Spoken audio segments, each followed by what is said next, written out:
Muito bem, a gente está online, em todas as plataformas. Queria, primeiro de tudo, agradecer a todo mundo. Eu acho que essa troca vai ser muito maravilhosa entre a gente. E eu estou muito feliz. Eu cresci muito depois do encontro que a gente teve com vocês lá. Como eu já falei algumas vezes, né? Eu estudei no IF quando o IF ainda era CTU. E o IF foi muito importante para mim. Foi a minha primeira escola política. Eu participei do Grêmio, foi a minha primeira escola política mesmo.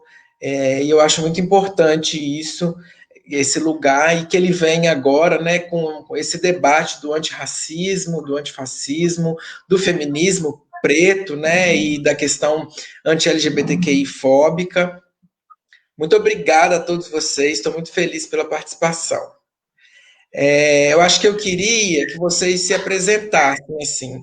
Aí eu vou colocar cada um na tela quando começar a falar. Vou começar pela Nathalie, então, pode ser?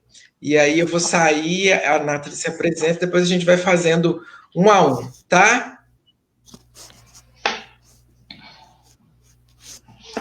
Então, como a Nandara bem disse, meu nome é Nathalie, boa tarde a todos. Queria agradecer a ela por essa oportunidade de falar ao vivo sobre todo o nosso trabalho. Bom, eu sou uma das integrantes do Cineclube, eu escrevo para o jornal, falo bastante também nas sessões e principalmente no Instagram. Bom, é um prazer estar aqui, muito obrigada, e eu acho que por enquanto é isso.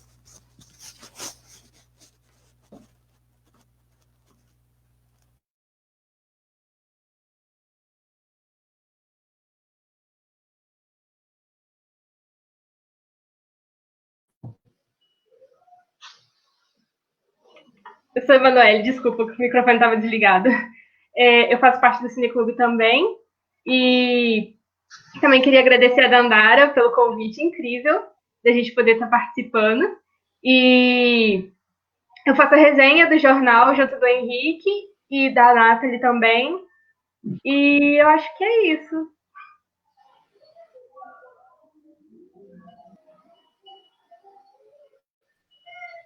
Meu nome é Nicolas, faço parte do Cineclube, integrante. Gostaria de agradecer a Dandara pelo convite incrível e eu fazia parte também como escritor do jornal por umas vezes e às vezes como ajudar a organizar os encontros e o debate.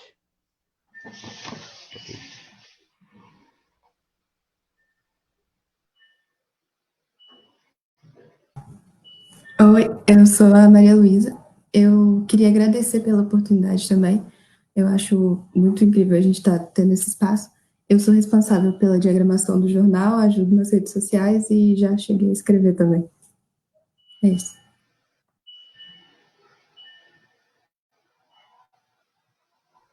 Meu nome é Henrique, eu fico responsável pela parte da revisão dos jornais e também ajudo na parte da design do Instagram e eu queria muito agradecer a Dandara. Eu também faço parte do coletivo, assim como a Emanuele, do coletivo Amar Aberto.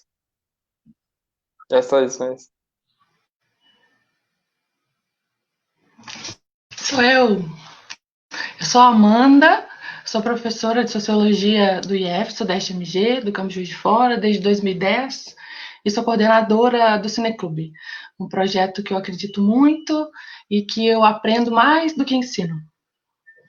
Tamo junto. Eu sou a Laura, eu também faço parte, né, integrante do Cineclube, normalmente escrevendo, também na equipe do Instagram e nos debates. Acho que é só.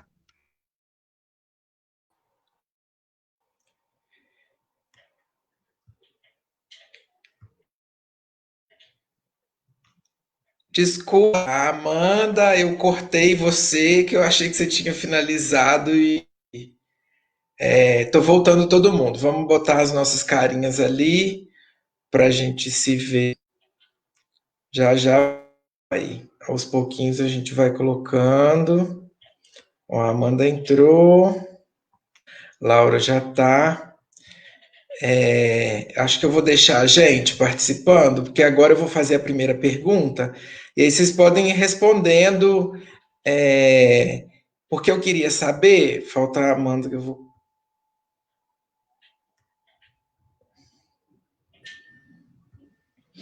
eu queria saber de vocês, o que é o Cineclube Entre Saberes para vocês? Para cada um de vocês, assim, aí pode começar alguém, os outros pegam, a gente vai ouvindo. Acho que eu vou deixar todo mundo na telinha para ficar bom. A gente vai vendo uns aos outros. Acho que não vai ficar ruim, não. Quem vai começar? Eu vou deixar eles falarem, pode ser? Eu faço uma rodadinha por último, Claro. pode? Eu sou muito falante. Pode. Tá bom. Começa então, Emanuele. O que é o Cineclube Entre Saberes para você? Para mim, o Cineclube, ele é quase uma segunda casa, sabe? Tipo, eu me sinto muito bem com o pessoal, todo mundo acolhe, é um acolhimento muito grande. Os projetos que a gente faz, eu aprendo sempre um pouquinho com cada um. Os jornais são incríveis, o pessoal escreve muito bem, eu sou apaixonada nisso. A diagramação da Maria também é muito bonita, inclusive. E eu me sinto sempre muito confortável com o pessoal, e eu acho que é muito importante tudo que a gente faz, tudo que a gente fala, tudo que a gente passa, porque acaba que no IFE, apesar de ter muitos projetos, a gente sente a ausência de alguns, principalmente de pessoas negras, porque, igual a Amanda falou, a gente só tem a Tia Vânia, ano passado a gente teve uma professora de matemática, mas eu não sei se ela continua esse ano, então é sempre uma falta muito grande que a gente sente também. Mas, no mais, é isso. Eu sempre me sinto muito acolhida com o pessoal. Obrigada, querida.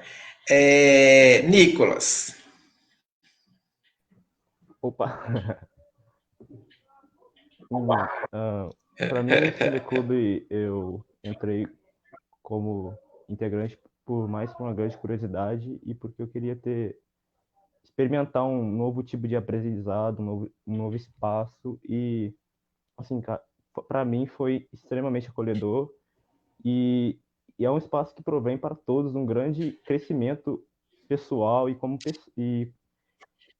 da sua comunidade ao redor, porque é um projeto assim, maravilhoso, que faz conhecer sobre muitos diversos assuntos que você provavelmente já sabia, mas não sabia um outro lado, uma outra perspectiva, né? Foi um espaço que deu para mim que não tem uma boa eloquência, que não é muito de se destacar e falar, e um espaço confortável para poder fazer esse tipo de interação e realmente trocar uma ideia mesmo, numa boa.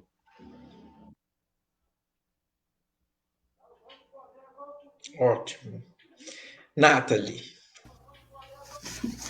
Para mim, o Cineclube, como o Manu bem disse, é quase uma segunda casa. Foi o primeiro lugar que eu me senti à vontade para falar o que eu penso, para me expressar, para ouvir também. Foi um lugar seguro, um lugar que eu garantia minha voz. Além de tudo que o Nicolas colocou muito bem, nunca fui uma pessoa de falar muito, mas agora, qualquer oportunidade que me der, eu estou falando. E eu aprendi muito, juntou o cinema que eu amo, todas as experiências que eu adoro, e com o debate negro aprendi muita coisa com todo mundo que sempre esteve lá com a gente. E é isso, o Cineclube para mim é tudo.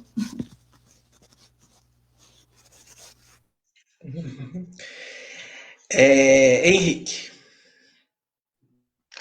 O Cineclube, para mim, é o lugar onde todo mundo pode ter voz, todas as minoridades, todas as minorias. E quem quiser falar, sempre, a Amanda sempre deu ouvido. Ela é realmente muito atenciosa com a gente. Eu entrei no Cineclube foi depois da primeira sessão, quando eu realmente vi que o projeto tinha futuro e que podia ajudar muita gente, assim como ajuda até hoje. Tudo bem. Maria Luísa. Como todo mundo já falou, eu acho que o Cineclube é incrível, principalmente por dar a abertura para quem quer falar, falar, e para quem quer ouvir, ouvir. Então, a gente tem jovens produzindo projetos para jovens. A gente sempre teve muito espaço para mostrar as nossas ideias, o que a gente queria fazer. E aos poucos observar esse crescimento, assim, cada vez mais gente indo assistir, cada vez mais gente se levantando e falando na hora dos debates. Então, aprendendo muito todos os dias, tá sendo maravilhoso. Ótimo. Eu ia deixar a Laura falar, mas eu acho que ela está se reconectando. E aí, Amanda, fala um pouquinho. Depois, assim que a Laura entrar, a gente coloca ela para falar. Primeiro eu queria te agradecer porque eu estou muito emocionada mesmo, sabe? Porque eu estou emocionada de verdade. Porque o Cineclube, eu entrei no Instituto em 2010 como professora de Sociologia, num marco histórico no Brasil, né? Uma luta de décadas para que a Sociologia e a Filosofia tivessem seu espaço no ensino médio. A conquista é uma conquista celebrada por todos os sociólogos, antropólogos, cientistas políticos, filósofos, mas quando a gente chega mesmo na sala de aula, são 50 minutos. E muitas vezes esses 50 minutos, eles são muito corridos, porque o tempo vai contra a gente mesmo, né?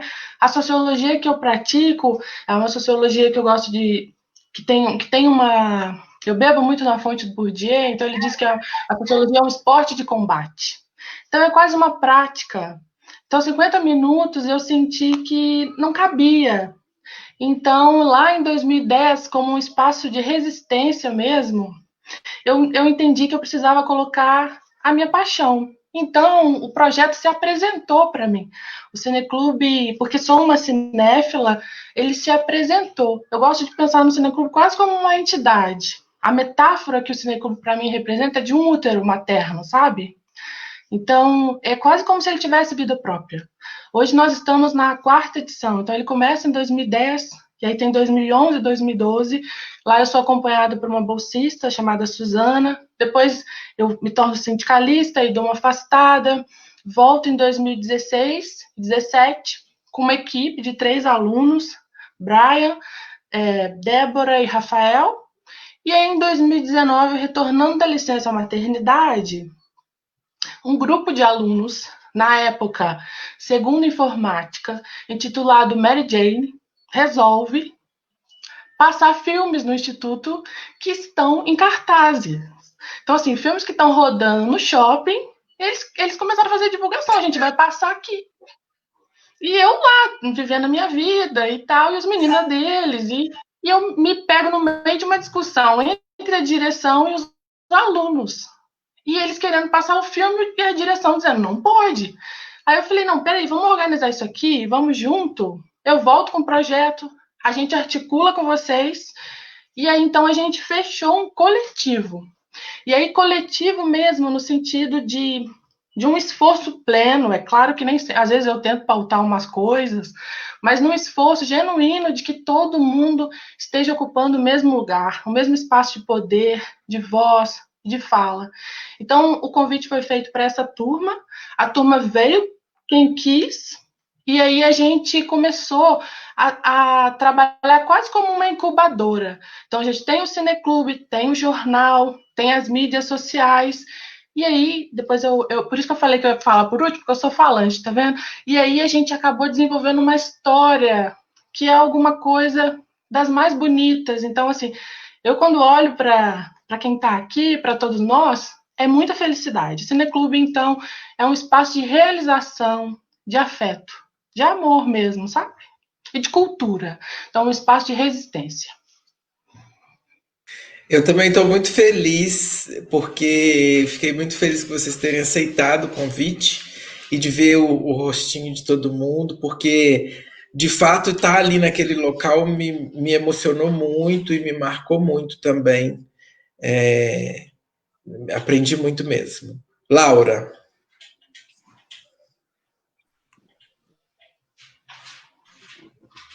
Queria começar pedindo desculpas, né? Não sei o que aconteceu aqui, tá a minha aba fica saindo e eu não gosto, né? Porque eu gosto de prestar atenção e ouvir atentamente a fala de todo mundo, então eu começo me desculpando.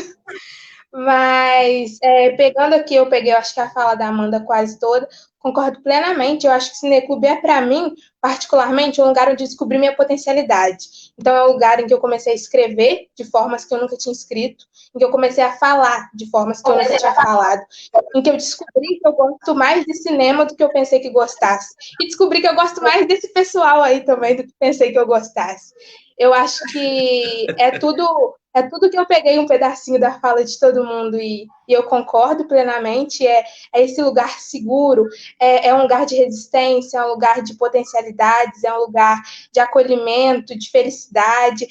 Eu sinto falta até, porque quando a gente não tem, era sempre assim, era um mês inteiro puxado e complicado, mas quando chegava no Cineclube, e às vezes era difícil também, né? O processo de chegar até lá. Então, às vezes a Misa virava noite diagramando jornal, a gente correndo para conseguir escrever, gente correndo para conseguir corrigir, erros passando, erros voltando.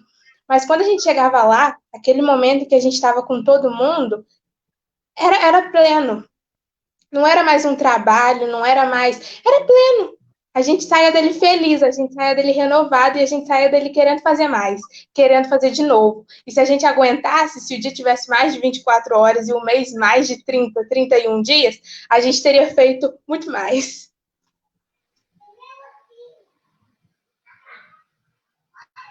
Obrigada, querida. Eu também estou muito emocionado, porque eu fiquei muito, muito feliz mesmo de estar aqui.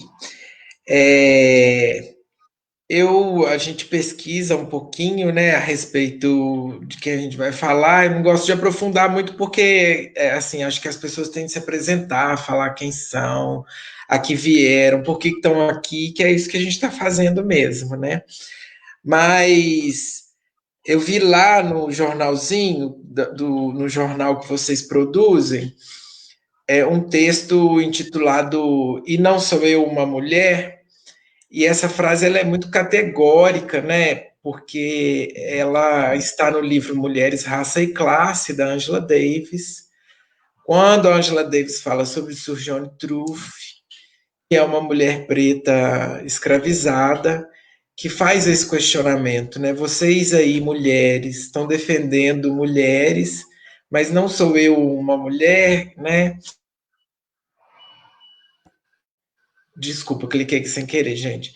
Queria trazer um pouco disso, assim, que quem quisesse sentir-se à vontade, né, para falar, falasse um pouco sobre essa questão de como o corpo preto, principalmente o corpo preto feminino, mas também o masculino, em níveis diferentes, mas o corpo preto feminino, ele é visto, né, o corpo feminino, no geral, né, e aí fazendo a interseccionalidade de gênero, raça e classe, o corpo preto feminino é visto como um corpo mesmo utilizável, né? E um corpo que é desconsiderado na sua questão de gênero, né? Como é um corpo que é expropriado, que é apropriado o tempo todo.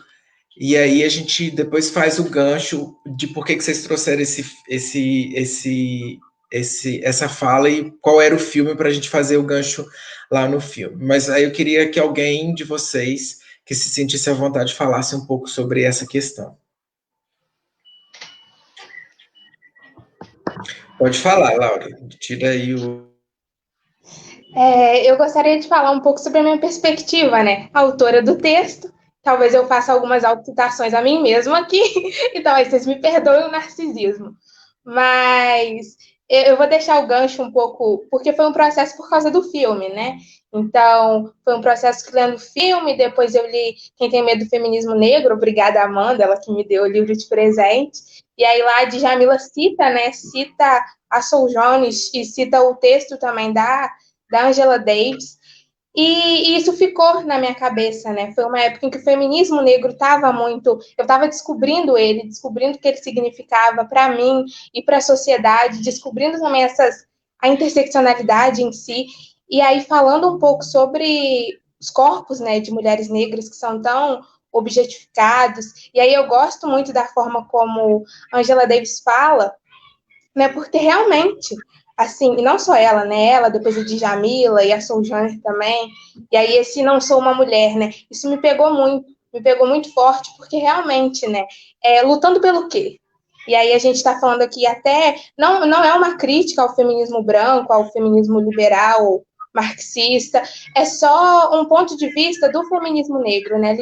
Lutando pela liberdade de mulheres, mas quais mulheres, né? O seu feminismo, ele chega na periferia, ele chega até as mulheres faveladas, ele chega até lá, assim, o seu direito de querer trabalhar chega até as mulheres que sempre trabalharam. Então, assim, eu acho que foi isso tudo que me ocorreu muito na hora de escrever o texto, né? E aí, quando você fala um pouco sobre essa questão dos corpos, realmente, né? Eu acho que não tem nem muito o que dizer sobre isso para mim, porque é muito palpável e visualizado, sabe? Por exemplo, você chega em fevereiro, no carnaval, e aí a Globeleza, por anos, uma mulher negra, várias, né, mulheres negras dançando em horários comerciais só pintadas. Assim, isso mudou, né? Eu vi que mudou. Agora são realmente acho que uma banda e tudo mais. Mas, assim, por anos foi aquilo e é naturalizado. E desde que deixou de ser para mim, acaba sendo muito óbvio, porque tá esfregado, né? E eu acho que tem muita coisa até que fica esfregada na nossa cara e a gente acha que é óbvio, mas na verdade muita gente nunca parou para pensar. Então, essa objetificação, assim, de que, por exemplo, o corpo, o padrão, ele tem que ser, normalmente, né? Aqui eu falando de mulheres no geral, mas, enfim, brancas. Tem que ser alta, magra, dos olhos claros, loiras, são lindas. Mas isso não funciona para a mulher negra. O padrão ideal de corpo para uma mulher negra é aquela mulher que tem costas grossas, que tem quadris largos, que tem a bunda grande, o peito grande. Esse é o padrão de corpos para mulheres negras. Só aí que ela serve. Só aí que ela é boa. Ela é boa para isso. Ela foi feita para isso, né? Ela existe para isso. Ela existe para servir. Então, seja aí na sexualização, seja no trabalho, ela foi feita para servir. Então, que feminismo é esse? E aí, esse Não Sou Uma Mulher me pegou muito por causa disso, e aí depois fazendo gancho com o filme, aí eu vou esperar a gente chegar lá, que aí eu conto um pouco mais desse processo, né? De como o filme me levou para isso. Mas acho que é só, por enquanto. É isso mesmo. É que, assim, a Angela Davis, quando ela traz essa fala da Sujone, e quando ela traz também uma pesquisa, né? Em algum momento, aquele movimento ali tentava fazer um abaixo-assinado para que mulheres brancas, balconistas, pudessem trabalhar sentadas. Né? E aí uma das mulheres questiona ela, mas a mulher que trabalha na sua casa fica quantas horas sentada, né? Aí a mulher que está tentando fazer o abaixo-assinado fala, mas não tem jeito, porque ela trabalha isso. Então, o que você quer que eu vou ficar muito feliz de assinar, mas eu ficaria muito feliz também que você se questionasse a respeito disso, né? Para quem é feito esse feminismo, né? E aí, Laura, eu tenho críticas ao feminismo liberal, porque eu acho que ele não abarca isso, porque ele não faz essa interseccionalidade de gênero, raça e classe, que ela é necessária, inclusive, né?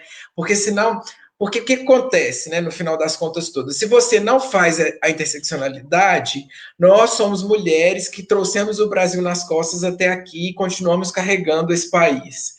Né, na teoria da produção e reprodução social, no cuidado, no trabalho e etc.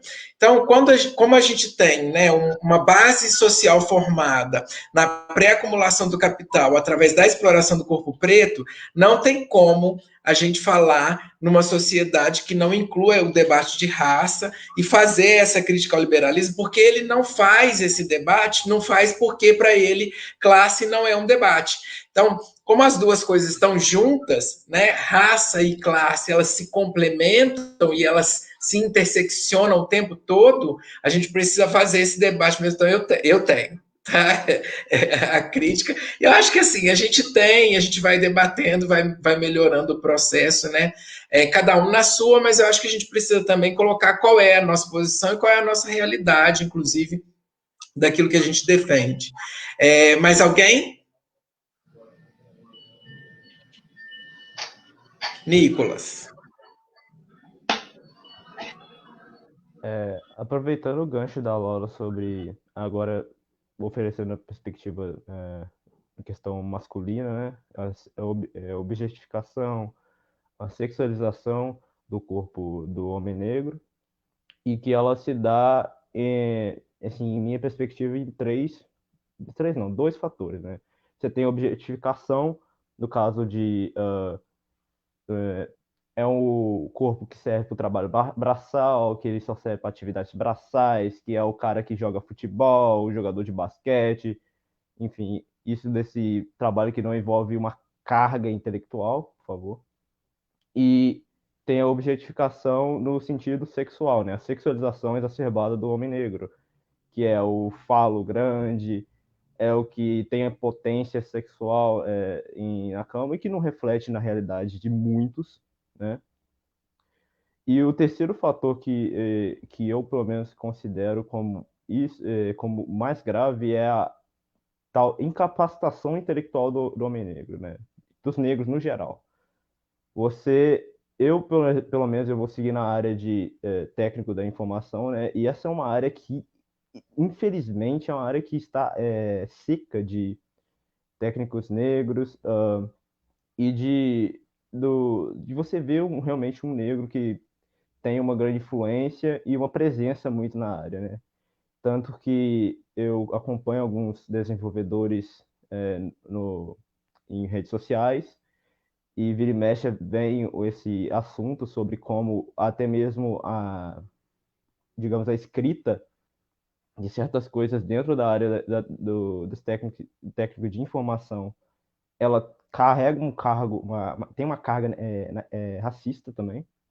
Esse é um outro assunto, eu não vou me abranger muito nisso, mas eu queria só pontuar realmente como que na indústria pornográfica o homem negro é extremamente sexualizado, assim como a mulher negra, né? Mas isso aí se dá em outros níveis, eu não me atreveria a falar muito disso, até porque eu ainda sou muito inculto sobre esse assunto, que eu gostaria de saber mais. Mas é isso, né? Que o homem negro só serve para é o bombado, é o que é o bom de cama, e como que há uma romantização das relações interraciais, digamos assim. Eu não gosto de usar a palavra interracial porque ela tem uma outra carga diferente se você usar em outro contexto, né? Mas isso aí cabe em outro filme, então eu não vou me estender muito nisso. Eu gostaria de encerrar minha fala aqui. Obrigada, querida. É isso mesmo, assim, é incrível perceber como que a coisa é construída, inclusive para colocar o mito do estuprador negro, né? Porque você coloca de um lado essa hipersexualização do homem negro, né? Mas ao mesmo tempo coloca como se o homem negro fosse aquele predador sexual por causa disso, né? Por causa dessa hipersexualização. E o quanto isso, quando você vai fazer uma interseccionalidade com o exercício da sexualidade, isso faz mal para o homem negro, né? Porque ele se sente cobrado, primeiro, em desenvolver toda essa potência, né? E depois o homem, a bicha preta, né? Porque aí na teoria queer a gente não fala gay preto, não existe, porque gay na teoria queer já caracteriza um homem branco cis heteronormativo, então a gente chama de bicha preta, né?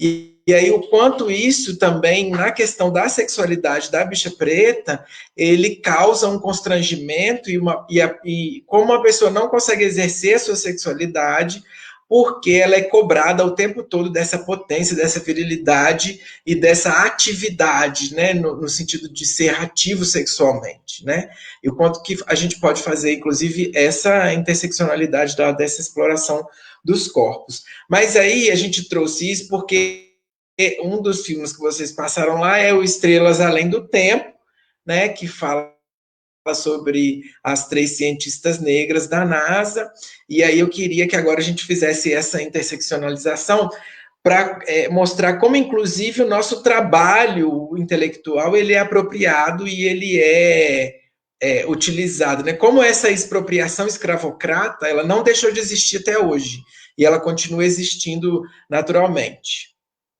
Pode falar, tá livre. Levanta a mãozinha e abre o microfone.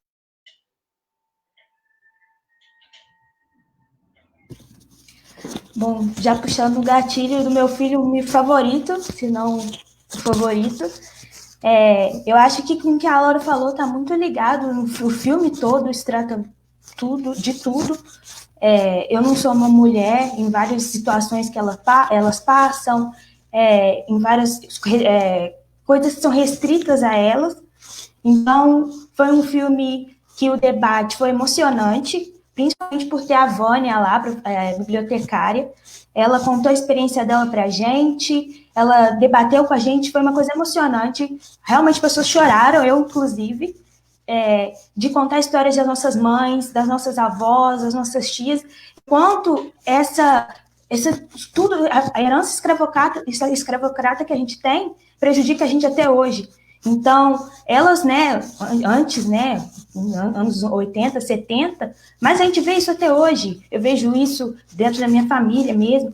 Então, são pessoas que a gente não pôde ouvir a história, a gente não sabe de onde a gente veio. São mulheres que o direito foi restrito, e foi muito bom ouvir de alunos lá dentro coisas assim.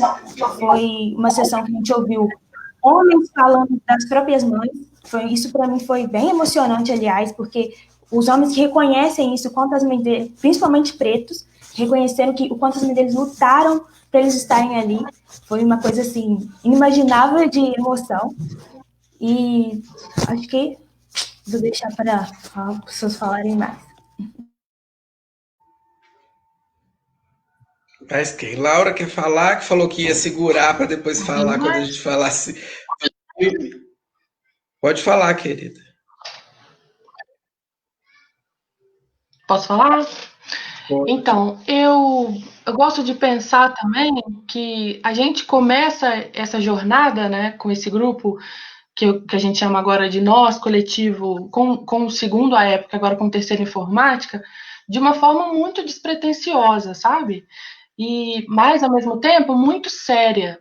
Então, o primeiro filme que a gente exibe foi Panteras Negras. E ali ainda, muito nessa, assim, vamos começar, e fomos só nós. Então, não teve mesa, não teve um apresentador para fazer uma fala estruturada sobre o filme, foi muito espontâneo. E quando a gente decide o segundo filme, porque aí as decisões elas acontecem dentro desse coletivo, o coletivo vota e elege o filme que ganha. A gente teve muita preocupação, que aí eu acho que a nossa jornada começa a ter esse tom do que você está chamando a gente de uma educação antirracista. Eu acho que nesse filme a gente começa a sinalizar mesmo, sabe?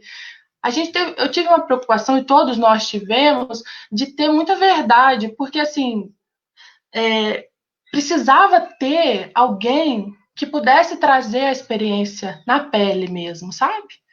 E aí, o difícil, o complexo de pensar é quando você olha ao lado, os meus colegas de trabalho, não tem alguém que passe, vamos dizer assim, por aquilo na própria pele. Então a gente ficou um tempo construindo o filme, né? Então a gente constrói. Primeiro a gente leva os filmes que a gente gostaria de assistir para uma reunião. Nessa reunião a gente debate exaustivamente, até onde a gente aguenta. Um dos filmes é eleito. Depois a gente começa a produzir o jornal. Então a gente apresenta todos os textos que vão introduzir a comunidade acadêmica no filme. E aí nesse momento era isso, mas que mesa que a gente vai apresentar? Né? Que mesa? E aí a gente chegou no nome da Vânia, que é uma figura também das mais importantes, mais relevantes que a gente tem no campus, é bibliotecária, uma mulher negra, que todas as formaturas de todos os anos ela é homenageada. Quase como mostrando para a gente, né, além da importância dela individual, a importância simbólica dela para essa comunidade. Então, eu convidei a Vânia, nós convidamos, né, todos nós, ela foi, eu me emociono. E a mesa, as meninas sentaram à mesa, então estavam Vânia, Laura e Nathalie. É importante para a gente trazer esses acontecimentos, porque no Cineclube a gente tentou mesmo produzir esses espaços com muita veracidade, com muita seriedade, sabe?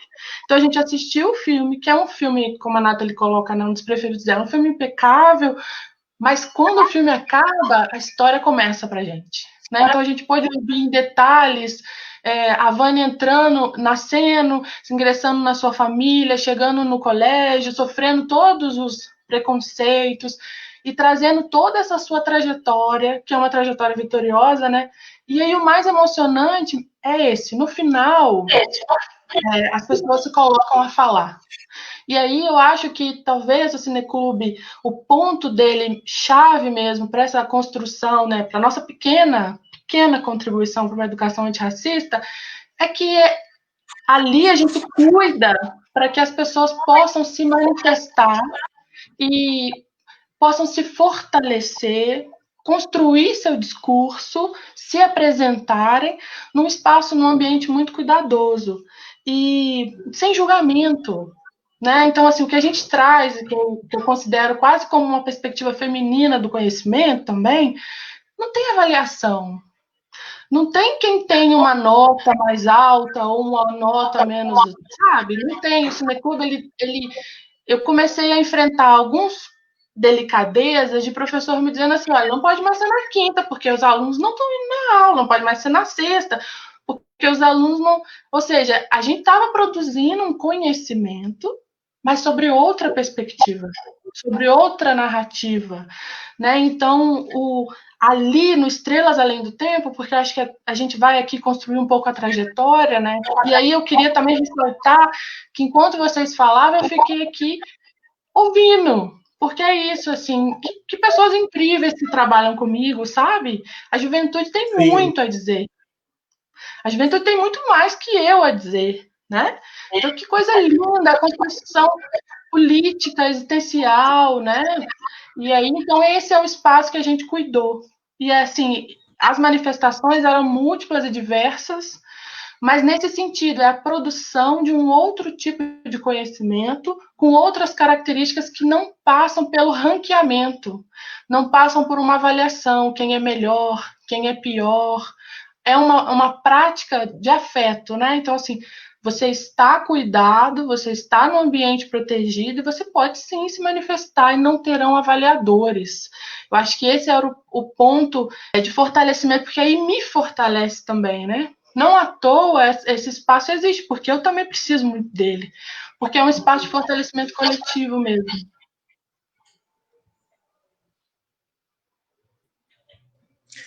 Eu acho que é isso, eu acho que era isso que eu estava pensando, assim, quando a gente estava ouvindo aqui, eu estava pensando no quanto essa é ruim, mas eles são meninos, né? Uma meninada, assim, porque são meninos. Eu não estou usando no termo pejorativo que homens usam com a gente, né? Você é uma menina, no termo pejorativo de você não sabe nada, muito pelo contrário. É de quanto são jovens que têm uma formação política e do quanto é diferente da minha época. Porque a minha formação política não foi feita com base no antirracismo. E do quanto essa galera já sabe falar de Angela Davis, John Truth, sabe assim? Porque é isso, é esse olhar feminino do não ranqueamento, né? Que aí eu trago um pouco, tipo assim, a gente gosta diferente das pessoas, mas não tem um ranking, né? Eu tô mais, tô menos, né? Que é uma coisa até de mãe, por exemplo. Você vira pra mãe e fala, qual que é seu filho preferido? Nenhum, eu gosto diferente de cada um, mas não tem esse ranking, né? São gostares diferentes, mas sem esse processo que eu acho que é um processo revolucionário, porque ele é afetivo e o afeto, ele é revolucionário mesmo no final, né? Quer falar, Laura?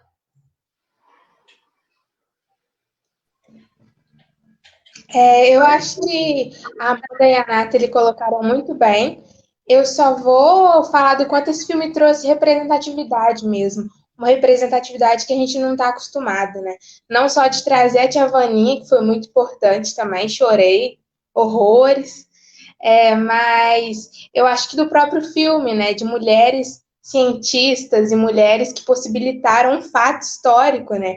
Um fato histórico muito importante, às vezes muito discutido, né? Por teorias da conspiração, mas assim, é um fato extremamente importante e a colaboração delas nisso, sabe? E quanto isso é apagado.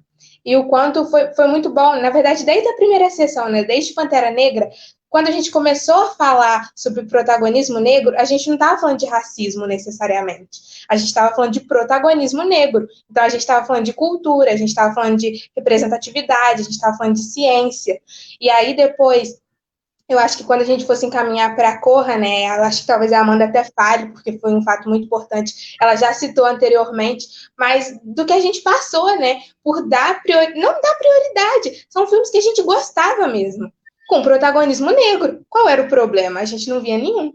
E aí, sendo Estrelas Além do Tempo, que foi um filme, assim, que também eu acho que me marcou muito, né, eu acho que não só pela transição de que em Pantera Negra, eu falei também, né, lá na nossa roda, éramos poucas pessoas, mas que foi muito difícil, apesar da pequena quantidade de pessoas, de falar foi muito difícil. Então eu tremi muito, eu fiquei muito nervosa, falar foi muito difícil. E aí é por isso que eu falo do Cineclube como potencialidade, foi quando eu comecei a, de fato, falar. E aí no meu texto, né, fazendo uma autocitação, eu até agradeço por terem tirado, né, pela Djamila e a Angela Davis e a São Joana, terem tirado a máscara do silenciamento, né, justamente nesse sentido, de dar potencialidade, de fazer com que a gente entendesse que a gente pode falar e que a gente pode estar aonde a gente quiser. E eu acho que esse foi o link que eu fiz na hora desse Não Sou Uma Mulher, porque aí eu fui para esse lado da ciência, né, para as dificuldades que essas mulheres tiveram de estar onde estavam.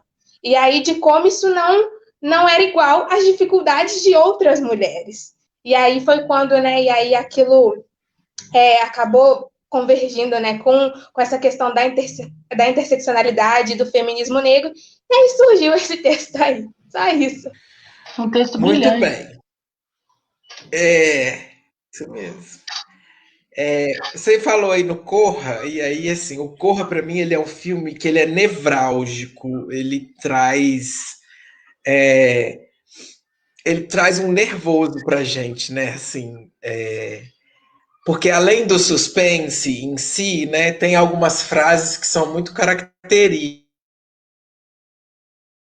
assim, né, por exemplo, quando a menina tá no carro com o namorado e ela fala: meu pai vai te falar que ele vota no Obama.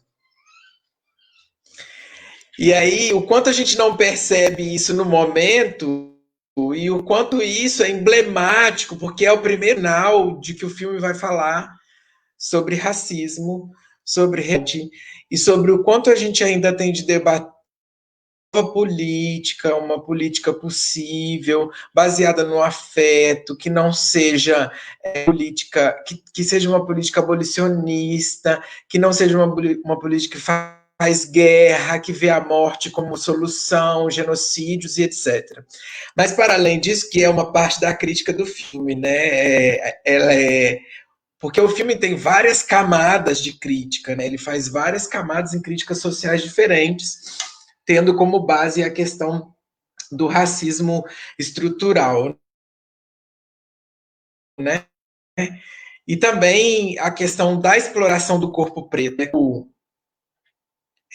O processo, né, de transferir uma mente branca para um corpo preto, expropriando e usando aquele corpo, né, para poder se manter vivo. Mas, para além disso, a questão da camada, por exemplo, de por que os empregados, mesmo tendo a mente dos avós, deveriam continuar sendo empregados, né, e não viviam como patrões, né? E é uma crítica que se faz ao lugar do preto na sociedade, né? E, por exemplo, a questão da escolha do marido, né? Por que eu escolhi um corpo de um homem jovem preto para poder levar meu marido? E ela faz uma fala, né? Inclusive, é muito melhor agora, e etc., da questão da sexualidade que o Nicolas tinha falado antes dessa hipersexualização do corpo do homem preto. Aí eu queria que vocês debatessem, que a gente debatesse um pouco sobre Corra. Quem quiser começar a falar.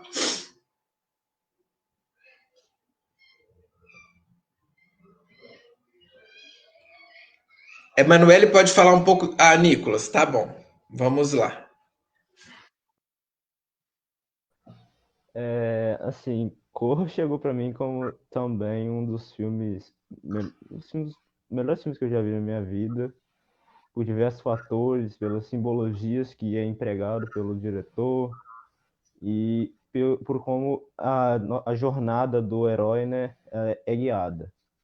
E também como eu pude relacionar coisas do meu cotidiano, apesar de ser uma realidade diferente, né, da proposta do Jordan Peele, né, que está na realidade estadunidense,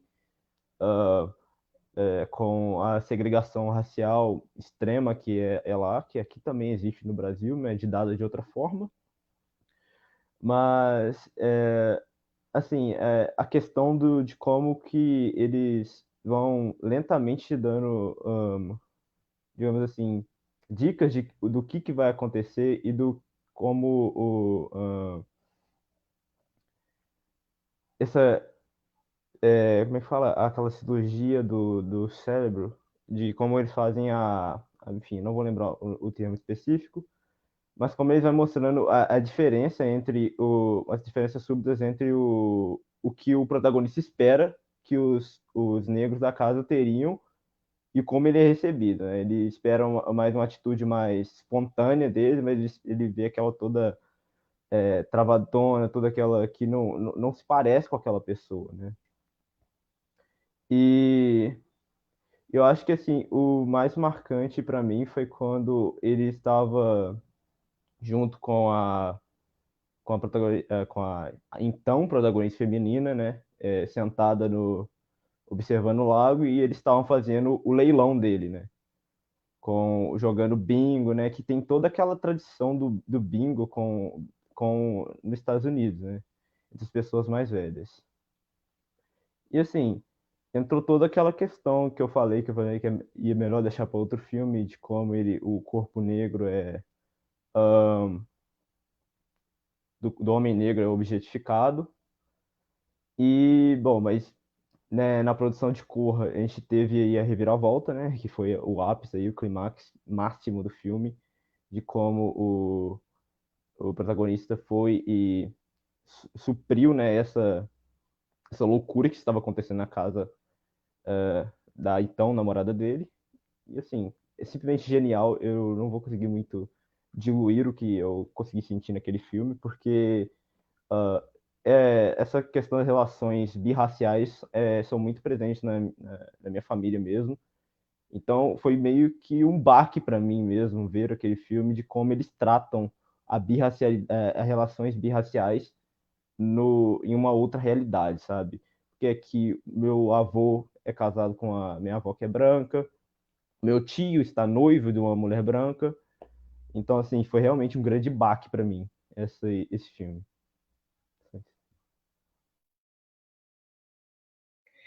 É muito curioso isso. Eu também sou filha de uma família interracial.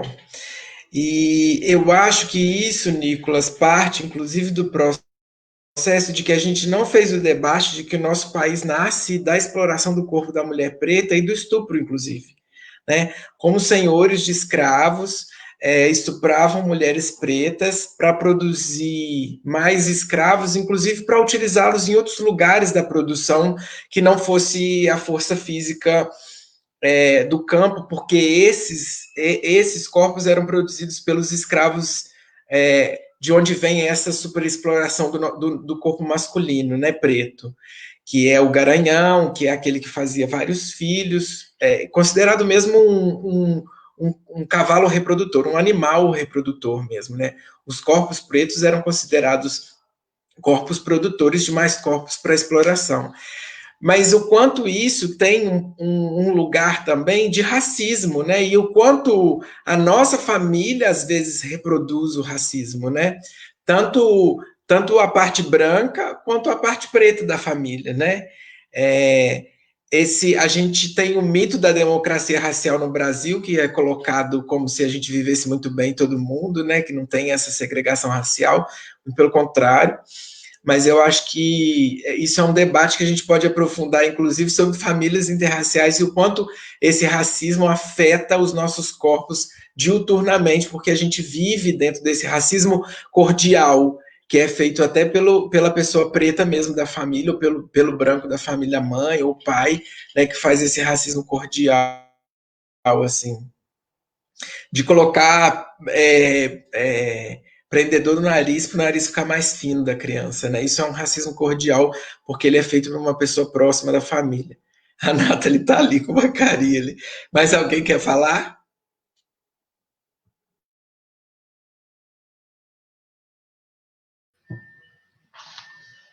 Vamos lá, pessoal.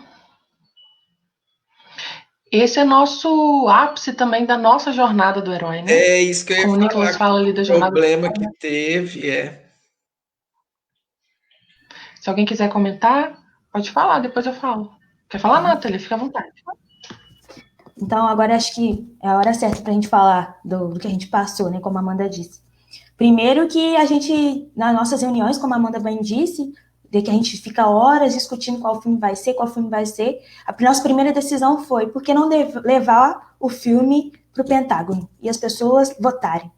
Já que estão falando que a gente só está passando filme de racismo, já que é essa a justificativa para o racismo acontecer. Então, a gente levou o filme para debate e quem ganhou foi Corra.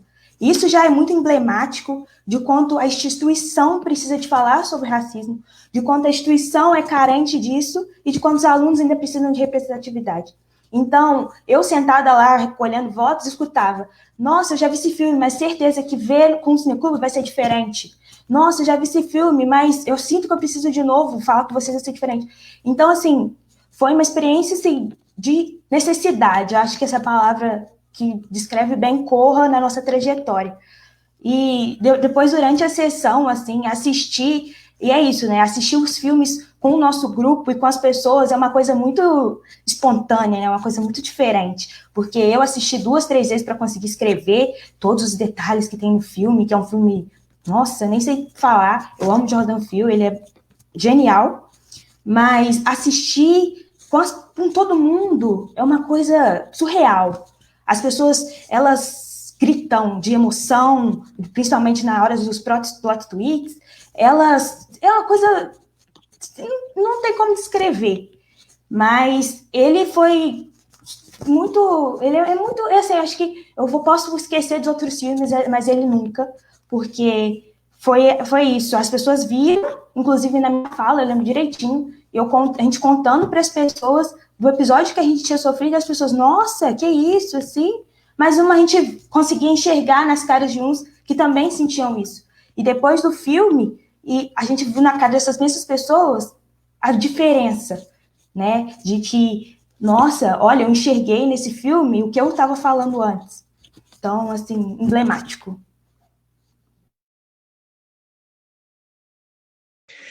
É muito curioso que eu estava falando com vocês na reunião, já te deixo falar, Amanda. Eu estava falando na reunião mais cedo, né, sobre a questão de que eu acordei hoje com uma amiga perguntando como que registrava um caso de injúria racial. E aí, logo depois, eu fiz uma postagem lá na minha página do Instagram e do Facebook sobre um documentário falando sobre o samba em Juiz de Fora. E é muito curioso porque o debate que eu travo é: será que as pessoas que fizeram aquele sticker ali, elas se perguntaram em algum momento que só tinha cara branca para falar da tradição de samba? Ou isso é tão naturalizado na cabeça delas, o pacto narcísico da branquitude é tão naturalizado na cabeça delas, que não faz diferença nenhuma, ela não se pergunta, porque para ela é muito natural estar aquilo ali daquele jeito. E aí eu estava discutindo aqui em casa exatamente isso, assim,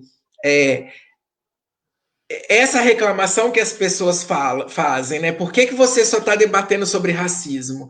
E aí eu falei com o Tiago, que é meu marido, que assim, só daqui a 500 anos, falando só sobre racismo e sobre gente preta, no Brasil a gente vai ter equidade, porque durante 500 anos o Brasil é feito de gente branca, é feito para gente branca, por gente branca, de gente branca. Ninguém fala das nossas estruturas de construção, ninguém fala da nossa ancestralidade, de como quilombos foram importantes, inclusive para a economia dos lugares, né, de como Palmares era um lugar que movimentava uma economia, de como Teresa de Benguela era uma rainha que tinha um parlamento organizado, politicamente falando, muito melhor do que o nosso hoje em dia, né? Então, assim, nem que a gente fale 500 anos sobre isso, a gente não vai estar equitativo ainda. A gente tem de passar 500 anos falando só sobre preto, só com preto, só para preto, para que aí a gente chegue numa equidade, depois a gente começa a fazer um preto e um branco, entendeu? Mas por enquanto a gente tem de passar todos os filmes mesmo, de quanto isso é emblemático ainda na sociedade. E aí, Amanda, eu queria que você explicasse melhor como que foi o processo, né, dessa questão do racismo estrutural no IF a respeito do filme. Dandara, eu queria mesmo antes te agradecer, porque eu realmente estou tomada assim de uma emoção que é mágica, assim. Esse ano, dia 20 de agosto, eu faço 10 anos de instituição, o Cineclube faz 10 anos de existência. Eu só me dei conta disso 10 minutos antes da gente ir para a nossa reunião aqui para a live. Eu pensei, olha, é uma celebração e eu não tinha me dado conta. Ao ouvir cada um aqui dizer, eu sou tomada mesmo de uma emoção muito profunda, como se realmente, assim, esse pequeno esforço que a gente faz, de que as pessoas possam ver, esse trabalho é possível, é mágico, e o conhecimento ele se dá de 1000 formas, né? E aí eu acho que eu gosto de pensar na trajetória do Cineclube como também essa perspectiva da jornada do herói. A gente não conseguia ver, e eu ainda não consigo ver, do que as pessoas estavam falando, sabe? A gente passou Pantera Negra, aí depois a gente passou Estrelas Além do Tempo, aí a gente foi para uma votação interna, eu particularmente não conhecia Corra, foram os alunos, foram eles que me trouxeram, né? Nathalie, Laura, Nicolas, acho que foram vocês que trouxeram, né, o filme, e aí ganhou, votou, a gente vota, ganhou, aí começou assim, mas é só isso? Mas é só esse assunto? É só isso que a gente vai falar? É só isso que a gente vai fazer? E eu juro pra você, assim, eu ficava pensando, mas só isso o quê? Eu não tô entendendo. Qual que é o assunto? Porque, assim, Pantera Negra vai contar de um mundo incrível, um mundo negro, né? Com todas as características ancestrais, com toda a força e potência. Estrelas Além do Tempo está falando sobre cientistas, mulheres incríveis que estavam ali desenvolvendo seu trabalho da melhor forma e que não podiam usar o banheiro. Mulheres que tinham que andar, tem uma cena que uma delas anda quilômetros para usar o banheiro. E enquanto isso, ela desenvolvia a fórmula que faria com que o homem chegasse à Lua. Tipo assim, da minha parte, eu não conseguia. Qual é o assunto? E aí, quando Corra vem, não teve esse apoio do coletivo. Para nós, a gente está pautado numa dinâmica consensual. Então, assim, existe um mínimo de consenso. É claro que é impossível que todo mundo escolha a mesma coisa, mas existe um esforço para que todo mundo fique feliz. É isso, a gente trabalha com felicidade. Então tem um esforço para que todo mundo fique feliz. E aí não teve essa felicidade. Aí eu fiquei assim, uai. Só que a gente já tinha a experiência da primeira edição que ia para votação popular. Então fomos assim, vamos para votação popular. Põe todos os filmes que a gente separou, que a gente elencou, põe no meio do pentágono e as pessoas votam livremente. E não houve campanha, não houve voto de cabresto, né? Não houve política coronelista, ninguém foi obrigado a nada. Eles colocaram uma mesinha lá, fizeram uma banquinha, eu não fiquei lá, e os alunos se revezavam, né? O próprio Cineclube se revezava para ter gente para pegar os votos. Os votos ficaram numa cartolina, então os votos também eram visíveis, quem votava. E aí a surpresa é que Corra ganha. E aí, quando a gente viu, é isso. O tema é esse mesmo. Precisamos falar sobre racismo. Nós estamos vivendo um episódio racista. E aí a gente, ingenuamente, né, eu já comecei a mandar mensagem para a Djamila Ribeiro: Djamila, você não quer vir aqui no Instituto Federal para fazer um debate com a gente está precisando de você aqui e tal. E a gente começou a acessar esses nomes, né, que fazem parte do nosso imaginário. Eu leio muito de Djamila, e tipo assim, eu fiquei pensando, nossa, é o momento dela vir aqui, a gente recebê-la com toda a pompa e circunstância e tal. Ela não foi, a gente não encontrou uma mesa que desse conta do tema, uma mesa negra. Então a gente montou uma mesa cuidadosa com os professores do Núcleo de Sociologia e Filosofia para debater mesmo. E aí a gente foi para o enfrentamento da questão do racismo. E a gente começa, então, dentro dessa perspectiva do projeto, a ter uma compreensão que, sim, minimamente a gente está praticando uma educação antirracista, né? E aí foi mesmo uma coisa estrondosa. Então foi o filme, ele é impecável, né? Um filme maravilhoso, como você coloca ali, são várias camadas sendo construídas para gerar um extremo desconforto na gente, para gerar uma perspectiva de reconstrução mesmo do pensamento, desse imaginário. E aí no final a gente teve uma mesa, teve um debate. E a partir daí, eu acho que oficialmente a gente veste essa camisa, sabe? A gente abre campanha mesmo. É isso mesmo que a gente está fazendo. É desse assunto mesmo que a gente está falando. A gente está falando de racismo mesmo. Vamos falar sobre esse assunto mesmo. Vamos colocar gente preta para escrever, para falar, para estar aqui. Vamos encarar. E aí a gente começou a pesquisar pessoas, né? Então aí daí vieram as Ruths, que foram ao campus, que foi uma felicidade incrível. E aí veio você, que foi um dia épico, assim, né? A sua presença no campus é um dia histórico, para mim, um dia histórico, porque o anfiteatro lotado, você ali dizendo com toda a sua tranquilidade, contando a sua história, e você nos presenteia, né? Sua chegada, você diz: eu estudei aqui, eu não sabia, porque eu sou assim, eu sou essa, eu nunca sei de nada. Eu chego lá na hora, eu vou vendo, eu vou aprendendo, você vê, eles estão brilhantes, eu fico assim, meu Deus, que pessoas são essas? Eu nunca sei de nada, eu sou desavisada. E aí, então, no dia que você esteve lá, foi um momento mais marcante, porque aí a gente conseguiu, eu acho, naquele dia específico, sincronizar a existência dos estudantes, alunas, alunos e alunos negros da instituição e uma pessoa para falar sobre o assunto com toda tranquilidade, né? Então vamos falar sobre racismo, vamos falar sobre esse tema, vamos enfrentar o assunto com todas as habilidades discursivas, físicas, corporais, emocionais que a gente tem. E aí, então, Corra é a nossa virada. Então, a partir de Corra, a gente tem você, depois a gente tem as Ruths também no movimento dos mais belos, a gente pegou, elas só podiam às 9 horas da manhã de um mês de março, de um dia de março. Isso era outubro, novembro. Então, eu falei, não, pega essa agenda aí, você tem no mês de março, a gente já faz a agenda para março. E aí só tinha um anfiteatro grandão, que é gigantesco, 9 horas da manhã, e lá é uma escola técnica, né? Então, assim, pela manhã a gente está concorrendo com as matemáticas, com prova de física, com provas que você pode ser reprovado, né? Então, se você não fizer o dia, você pode perder um ponto. A gente estava concorrendo sem apoio, sem crítica institucional também, né? As críticas vamos colocar no outro momento. Mas a gente estava concorrendo com uma estrutura que não beneficia esse tipo de projeto cultural.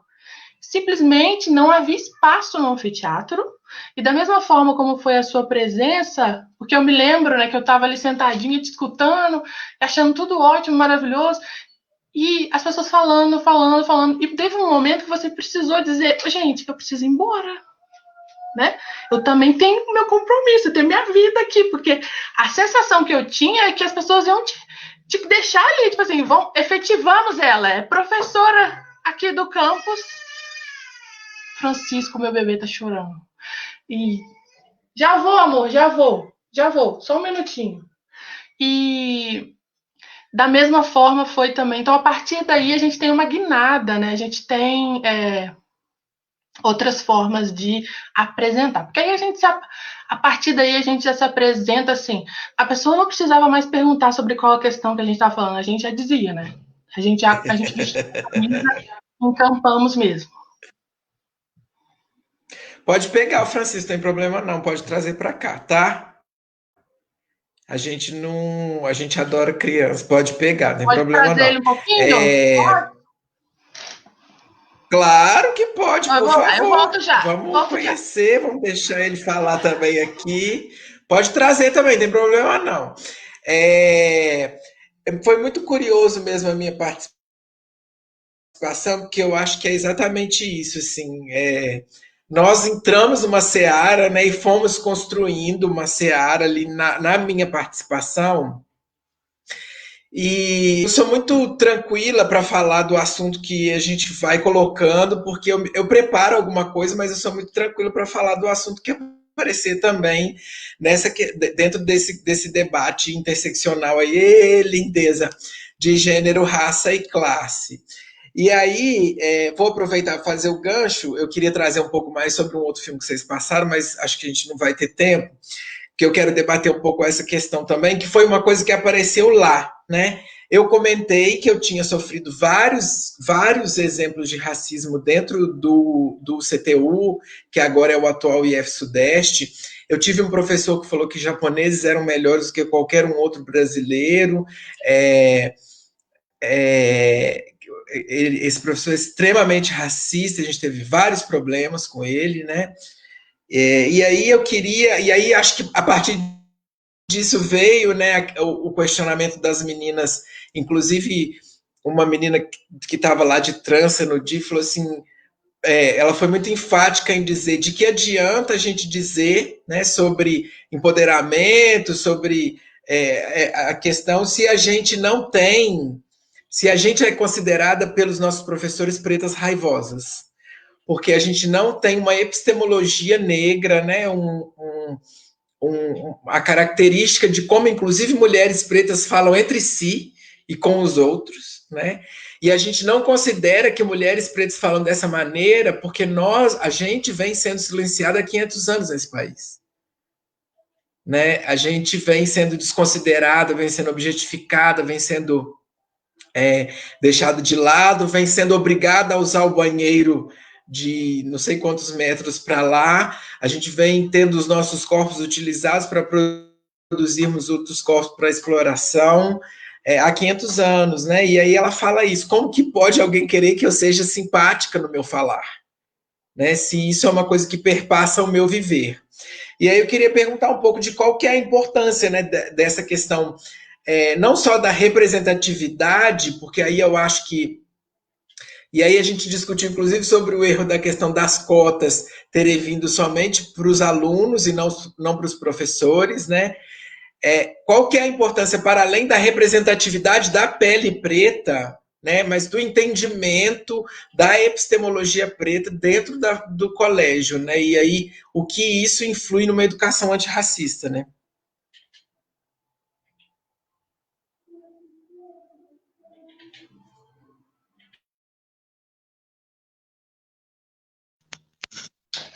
Eu acho que, falando um pouco sobre esse racismo institucional mesmo, né?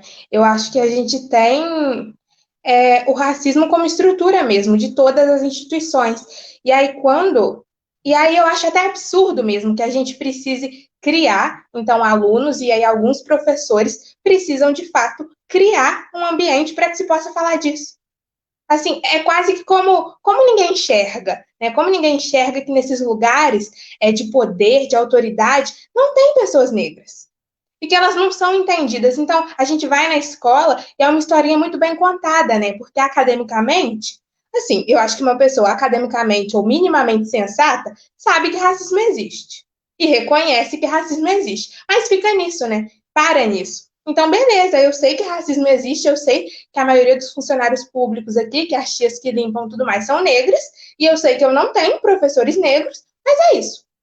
Eu sei, então, falando aqui de um lugar de um professor, né? Eu sei que eu não tenho colegas negros, eu não tenho pessoas em autoridades, né? Em uma posição de poder negras, mas é isso, né? Todo mundo fica muito bem, todo mundo fica muito calmo, todo mundo fica muito tranquilo, né? Porque já é normal. É institucionalizado mesmo, é normal. Fazer o quê, né?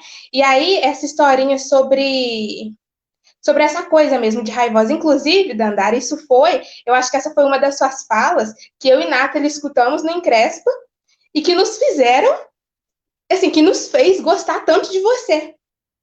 Porque você estava falando exatamente sobre isso, né? Sobre como não é entendido. E uma vez eu tive uma conversa dessa com a Amanda, uma vez, da gente falando que a gente é muito, às vezes, muito brava, né? E aí, por motivos diferentes, obviamente, mas aí eu até falei para ela, mas como, né? Eu acho que ser pacífico é um privilégio. Para mim, ser pacífico é um privilégio. Como você vai ser calmo num mundo caótico? Como que você é calmo depois de sofrer por todas essas coisas? Então, eu tenho muito como exemplo, eu acho que eu e a Nathalie, a gente conversou muito nesse sentido, do primeiro ano. Primeiro ano, 2018. A gente entrando numa instituição, ano de eleição. Todo mundo tinha muito o que dizer. Jovens, né? A gente sempre tem muito o que dizer. Às vezes coisas boas, às vezes não, às vezes estudando, às vezes não. Enfim, mas sempre tem muito o que dizer. E aí, eu e Nathalie, eu acho que foi a primeira vez em que a gente, de fato, sentiu que se a gente quisesse ser ouvido, a gente ia ter que falar mais alto. Porque eu, no meio de um grupo, e aí eu tô falando de um recorte pequeno, né, da sociedade, eu tô falando de uma única escola, numa única cidade, de uma única turma, com um único grupo de amigos, né? Eu tô falando de um recorte muito pequeno, muito restrito da sociedade. Mas ali, a gente discutindo sobre política, no primeiro ano, 2018, falando sobre política. Se eu falava alguma coisa, ou Nathalie falava alguma coisa, era ignorado, passava.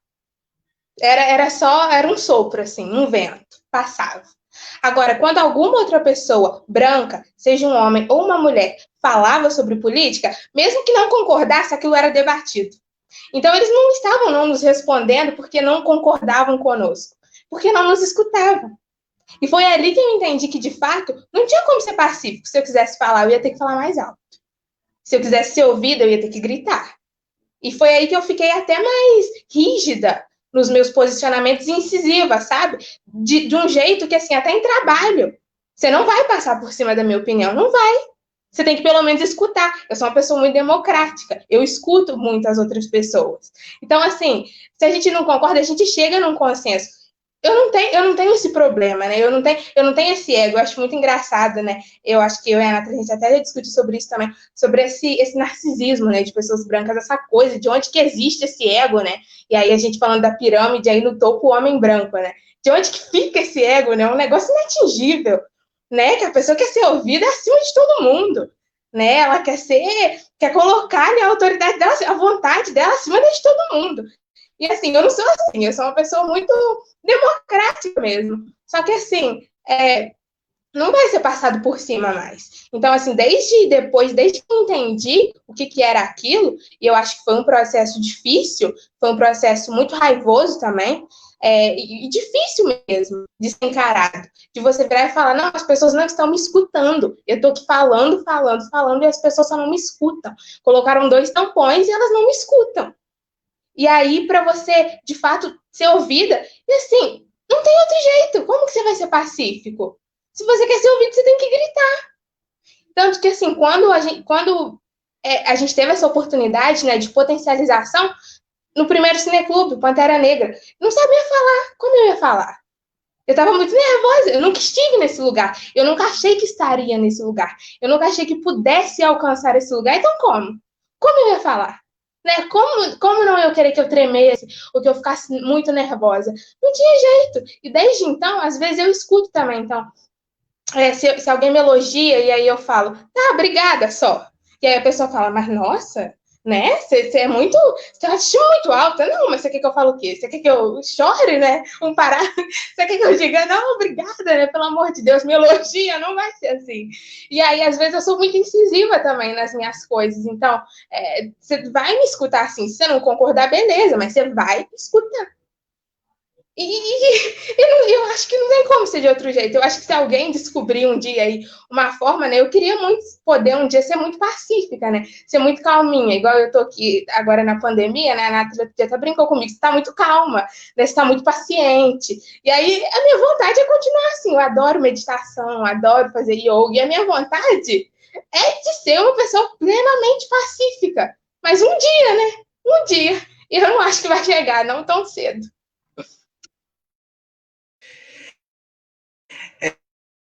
Eu acho que a minha fala lá no Encrespa foi a menina se perguntava, ela fazia uma pergunta, né, de por que todo mundo via ela como raivosa e o que eu achava disso, né? E aí a minha resposta foi, qual o problema de ser raivosa, né? Você não tem de mudar o seu jeito, a minha fala foi mais ou menos essa, né? Você não tem de mudar o seu jeito de ser porque existe um padrão branco para poder ser ouvido. Muito pelo contrário, a gente tem de acostumar as pessoas a ouvir a gente do jeito que a gente fala. Porque isso é a nossa característica de ancestralidade, né? Isso é a nossa característica que a gente traz com a gente, né? E eu acho que é muito bem falado, para além de pessoas pretas como Tolkien, né? Mas qual é a importância de ter um professor que te entenda enquanto pessoa preta também, né? Que foi uma das coisas que apareceu lá, né, no dia, né?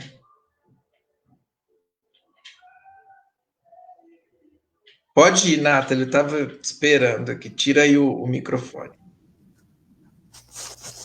Eu acho que pegando, né, a fala de uma das meninas e que você teve que ouvir, e é muito trazendo isso para o que eu leio muito e vivo muito, de que crianças, principalmente, né, levando para a educação antirracista, e agora a gente já no ensino médio, precisam de afeto. Eu acho que é muito isso. A educação como um todo, a educação para ser antirracista, precisa de afeto com as crianças negras. Então, você se ver no professor é um dos primeiros afetos. Eu nunca tive a oportunidade no fundamental de ter um professor negro. Nunca. Eu fui ter um professor negro no 9º ano, e mesmo assim era aula de inglês uns 50 minutos. E ela não tinha oportunidade de trabalhar com a gente aquilo, o afeto, de conversar com a gente, de falar sobre outras coisas que não seja escravidão.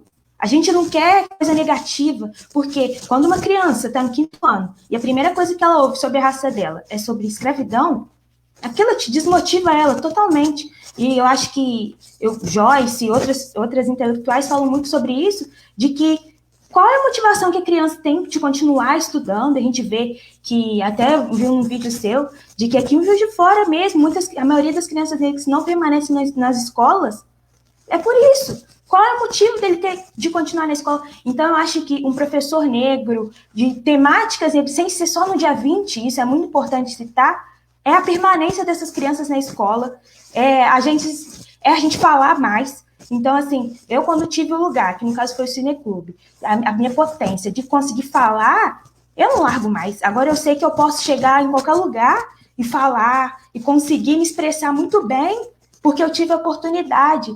Então, quando eu vejo o meu irmão mais novo não trabalhando esses assuntos na escola, é muito... Você fica pensativa, sabe? É só o negativo, é só sempre o ruim. E é muito isso também de que o professor precisa trabalhar a raça. Ele precisa trabalhar com ele. O que ele acha daquilo tudo? O que ele vê daquilo tudo? Se ele não tem resolvido com ele, se eu não vejo cores, se ele não tem isso básico trabalhado, ele não consegue trabalhar isso dentro da sala de aula, falando da parte preta, né? Porque toda a parte é boa, né? Nós somos potência. Então, acho que é isso mesmo. Quando você tem um professor negro ou uma pessoa negra que vai lá falar igual você foi, identificação para além para além de representatividade. É você ter uma equiparação, assim, se sentir visto. É muito bom isso. Obrigada, querida. Acho que a gente pode ir, né, tentando fechar agora, que vou até falar pouco, mas eu queria que cada um de vocês falasse, para daí depois eu fechar e colocar um projeto, assim, né, que pode ser um projeto futuro para Juiz de Fora, mas que a gente falasse qual é a importância da educação antirracista. E aí a gente vai fazendo a roleta. Eu vou começar pela Emanuele, porque a Nathalie acabou de falar. Não vou colocar, vou deixar todos nós aqui para a gente ir se ouvindo e vendo os nossos rostinhos. Aí cada um vai fazendo Emanuele e depois eu vou chamando os outros e aí a gente finaliza com a Nathalie. Pode ser? Qual a importância de uma educação antirracista para vocês? Então, Para mim, eu acho muito importante, acho que todo mundo tem essa ideia, porque uma representatividade para a gente, quando a gente, por exemplo, quando a gente é criança e está assistindo um desenho animado. E aí é aquele personagem estereotipado, que é branco, tem o cabelo louro, é tudo bonito, é visível, é aquela visão toda bonita de cabelo louro, olho azul e tudo mais. E a gente sente falta, por exemplo, eu tenho cabelo cacheado. Eu nunca consegui assistir um desenho com uma personagem que tinha cabelo cacheado. E eu sempre senti muita falta disso. Porque na escola eu escutava que meu cabelo era Chain, que me comparavam com Vanessa da Mata e outras pessoas. Não que eu não goste, a Vanessa da Mata é incrível, mas eu não me acho parecida com ela, sabe? Então eu ficava com um pouco com, pé, com dúvida nisso. Por que me acham parecida com a Vanessa da Mata se eu não me pareço com ela? Então, eu acho que toda a educação antirracista ela é muito importante por essa questão da representatividade para as pessoas poderem se enxergar naquilo que está sendo ensinado para ela. Eu li uma vez no livro da Djamila.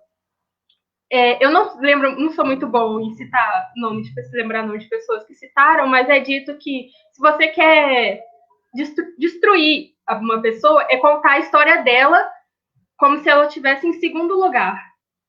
E isso, nossa, isso foi um tapa na cara para mim. Tipo, quando eu vi isso, eu falei, caramba.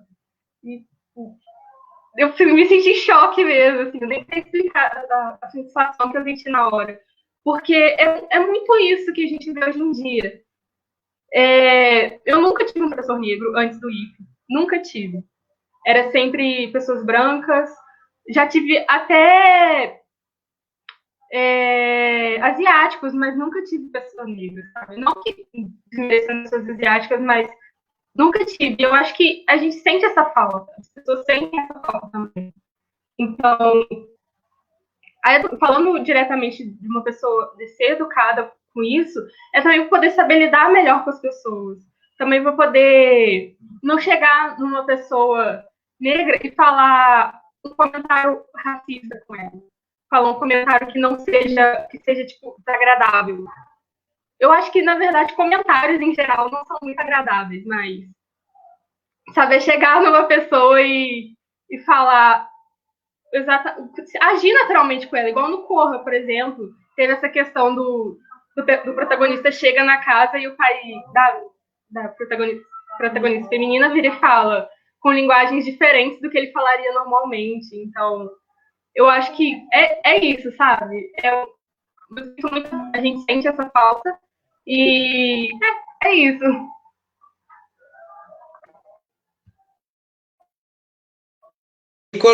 Nicolas. Para mim, para mim, a educação antirracista é uma questão de resgatar em si a humanidade para mim, porque eu quero ter que, sabe, eu quero que eu e meus semelhantes possam sair na rua sem ter que ser estigmatizado como um possível ladrão. Eu quero poder correr na rua sem ser estigmatizado. Eu quero poder orgulhar de minha história sem ter que alguém chegar e falar assim, ha, ha, ha, africano, racismo. Então, eu quero ter que poder me orgulhar do meu povo e não ter que ser toda hora lembrado esse estigma maldito que nós carregamos. E, assim, eu penso que a educação antirracista, cara, realmente o que esse mundo precisa e deveria faltar. Porque cansado de ter que, sabe, entrar em alguma rede social e tá lá na cara, lá estampado, um playboyzinho branco, glorificando favela, enquanto o meu povo está sendo morto na mesma, sabe? Eu quero que tudo que todo o nosso sofrimento, do meu sangue, de meus semelhantes, um dia possa ser lembrado como só realmente um passado esquecido, que casos como George Floyd, como o menino Miguel, como Lucas, nunca mais voltem a acontecer. Isso para mim é uma questão de humanidade, é uma questão de resgatar para mim a própria autoestima do meu povo, É uma questão de poder olhar no espelho e falar: eu sou aqui, eu sou o que eu sou. E nada vai poder me impor em qualquer outro rótulo a não ser o que eu quero. É isso que eu quero como educação no É muito potente. É muito. Eu tô aqui, assim. Tô aqui, eu tô repetindo, é muito potente, porque é isso mesmo, assim. Henrique,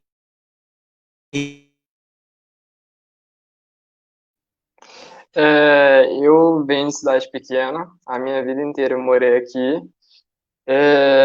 Dentre todos os meus professores que eu tive, ouvindo aqui, pelo visto, eu tive a sorte de ter uma professora negra que, na verdade, ela trabalhou comigo, foi no primeiro ao terceiro ano do fundamental.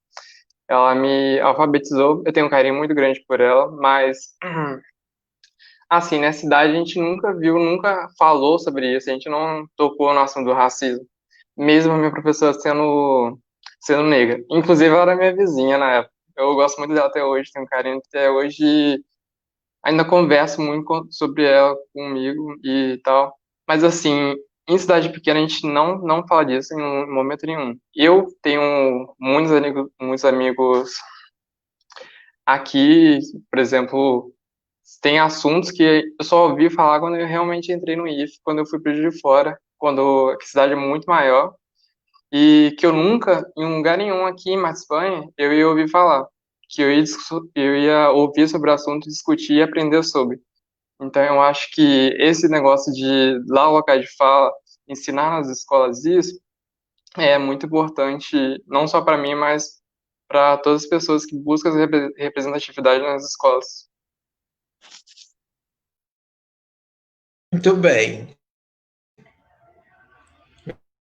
muito bem. Maria Luísa. Eu acho que, como o Henrique falou, quando você nasce numa família branca, é criada em ambientes majoritariamente brancos, a gente acaba, assim, essas crianças não são nem mesmo ensinadas, assim, nem aprendem a prestar atenção no que está acontecendo ao redor, sabe? Então, por exemplo, a gente não está vendo nenhuma pessoa negra nos livros didáticos, a gente não está vendo nenhuma pessoa negra como os nossos professores. A gente não demora muito tempo até quando você cai a ficha e pensa, tipo, isso está errado. Por que essas pessoas não estão ocupando esses lugares? Por que essas pessoas só estão em outros lugares? E como o Henrique falou, que eu tenho em cidade pequena, muitos desses debates só chegaram até mim depois que a gente chegou no IF. Porque é quando tem contato com pessoas mais diversas, né? Esse e vários outros assuntos que são relacionados a minorias. Então, é meio que eu tenho tentado assumir uma posição de que a gente senta, aprende e reproduz o que a gente aprendeu. Porque acho que é a nossa função, depois de tanto tempo sendo criado num sistema opressor. Muito bem. Laura.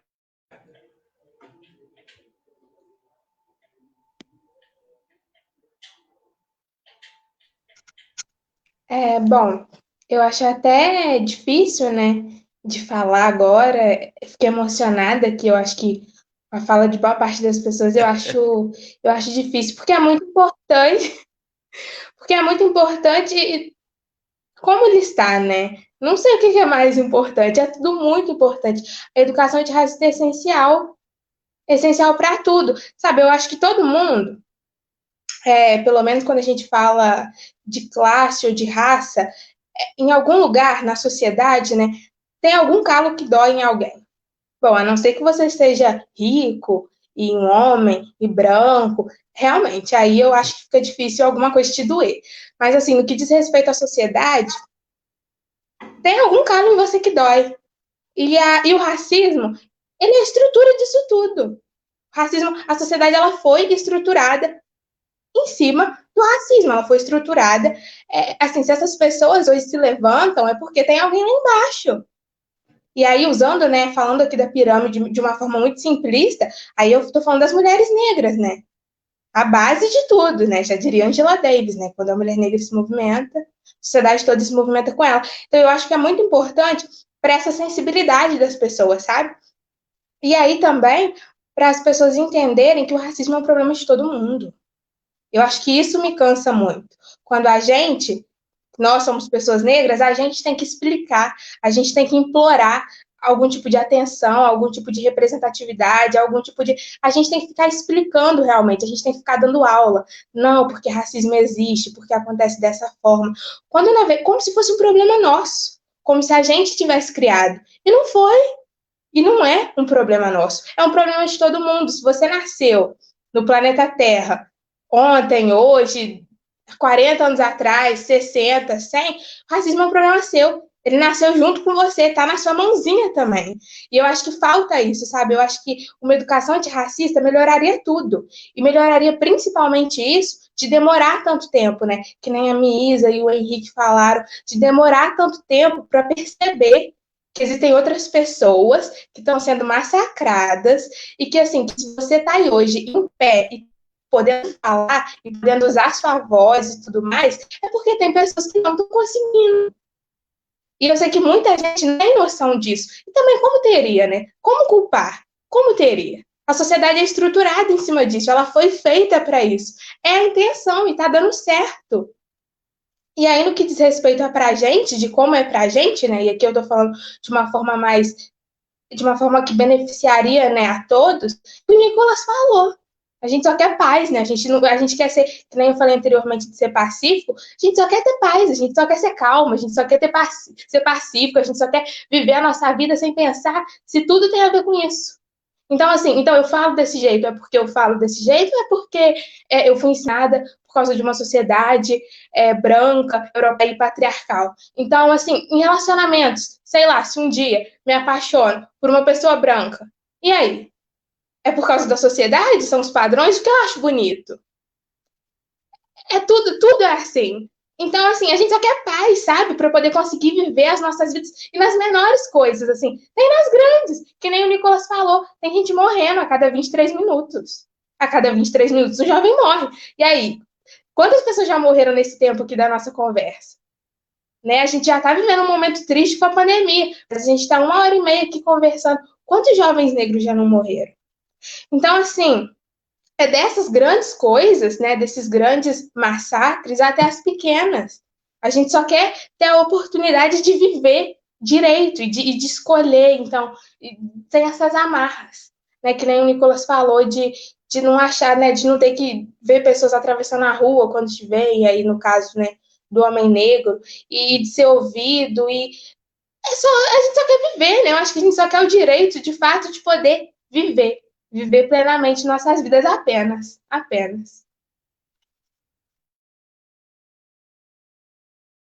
Ser feliz e andar tranquilamente na favela onde a gente nasceu, sem ter medo da polícia, por exemplo, né?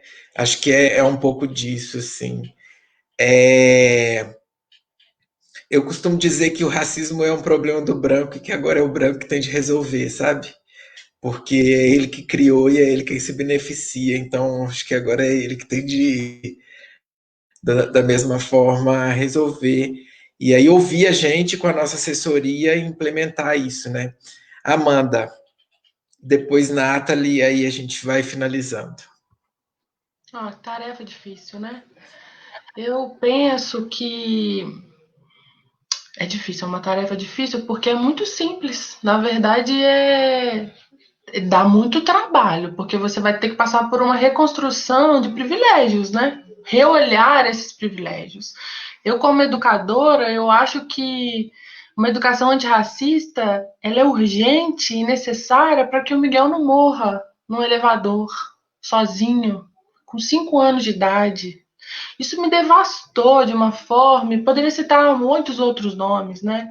Mas eu acho que é urgente e necessário que o Miguel possa viver, sabe? Que o Miguel possa querer a mãe dele e que a mãe dele possa atender uma demanda dele, sabe? Como meu filho aqui, eu tô trabalhando e ele chamou aqui, você disse, vai lá, chama, busca, tal. Ele nem quis ficar, é tão rápido, sabe?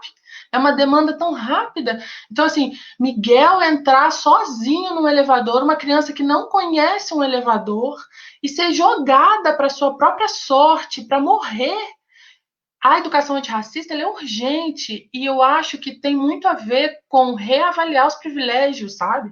Se é reolhar os educadores, a gente precisa de políticas públicas. Tem uma comissão, eu estou integrando uma comissão, recentemente comecei a integrar uma comissão no Instituto Federal. É preciso reolhar para a política, é preciso reolhar para políticas públicas, é preciso reolhar para a educação, é preciso cuidar disso, sistema de cotas em concurso, é preciso cuidar também de todo esse processo para que a gente possa reinventar a educação. Nos moldes que ela está exterminando crianças, jovens e adultos, né? Como o Nicolas disse ali, é devastador você saber que não se pode, por conta de características físicas, atravessar a rua correndo. Coisa que para mim, que sou uma pessoa assim descontrolada, né? Se eu sair correndo, se eu caio, nada vai me acontecer, que para outra a vida de milhares de pessoas está em jogo. Então, eu acho que uma educação antirracista ela é urgente para cuidar da existência.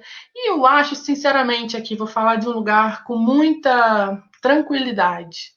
Eu tenho aprendido muito mais. Olhar para a força das mulheres negras me deixa mais forte também, sabe? Cada vez que eu leio de Djamila, eu me ilumino. E cada vez que eu escuto cada um aqui falar, é uma possibilidade de eu aprender.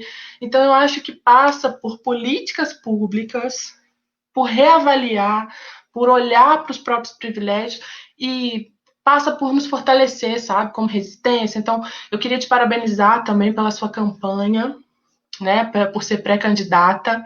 Acho que esse é um salto fabuloso. É preciso que as mulheres estejam na política, é preciso que a mulher negra esteja na política, é preciso ocupar espaços de poder e a gente precisa reinventar esse país. O mundo também.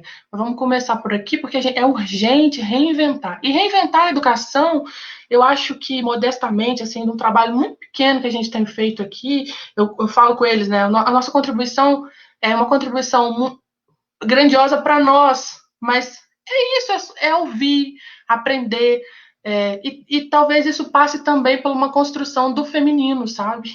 De organizar o saber, o conhecimento e as próprias estruturas. E eu acho que nós só temos a ganhar. Eu acho que quando a gente começar a compreender que todos nós só temos a ganhar, talvez esse processo fique mais fácil. Mas a urgência é pela vida. Eu acho que a urgência é pela vida do Miguel. A urgência é pela vida das crianças, dos jovens, dos adultos, das mulheres, dos homens negros que estão sendo criminalizados e que estão sendo exterminados, né, numa necropolítica, né, que mata e extermina corpos negros. Então, é urgente que a gente tome pé da situação e se responsabilize por ela, sabe? Eu acho que, como educador, cada um precisa se responsabilizar pelas vidas que estão ali diante de nós. Muito obrigada e eu te desejo muito sucesso. Muitos votos e muito sucesso. Que sua campanha seja aí brilhante. Obrigada, querida. Eu acho que você falou numa coisa que várias coisas que a gente comentou hoje estão acontecendo e a gente vai conversando. E é isso, assim, passa pela organização feminina preta. Porque a organização feminina preta que intersecciona, ela olha para todo mundo. Sim. Assim como a gente está na base, e porque a frase da Ângela é muito mais emblemática quando a gente olha por esse lado, que é isso, né? Quando a gente se movimenta, a gente movimenta todo mundo, porque como sustentamos todos, somos nós quem fazemos o cuidado de todos. E aí a gente não deixa de olhar para ninguém. Eu não consigo ver uma mulher preta que não pense, inclusive, no homem branco na hora de fazer uma política pública, porque necessariamente uma política pública criada por uma mulher preta olhando para todo mundo vai beneficiar o homem branco que está lá em cima também. Né? Acho que passa por um pouco disso. Nathalie. Eu não tenho nem muito o que falar. Eu acho que todo mundo falou brilhantemente o que eu queria falar. Eu acho que é sempre aquilo, é urgente, e também porque eu não quero mais ser uma wiki preta, como muitas pessoas falam, coisas que podiam ser ditas na escola, ser ditas sempre, eu sou obrigada a explicar. Então, é urgente por causa disso, é urgente pela Ágata, que morre, mais um nome, é urgente por todo mundo. Eu acho que, fechando isso tudo, é tudo isso que eu quero viver, quero poder falar o que eu acho no lugar que eu acho. Eu acho que é isso.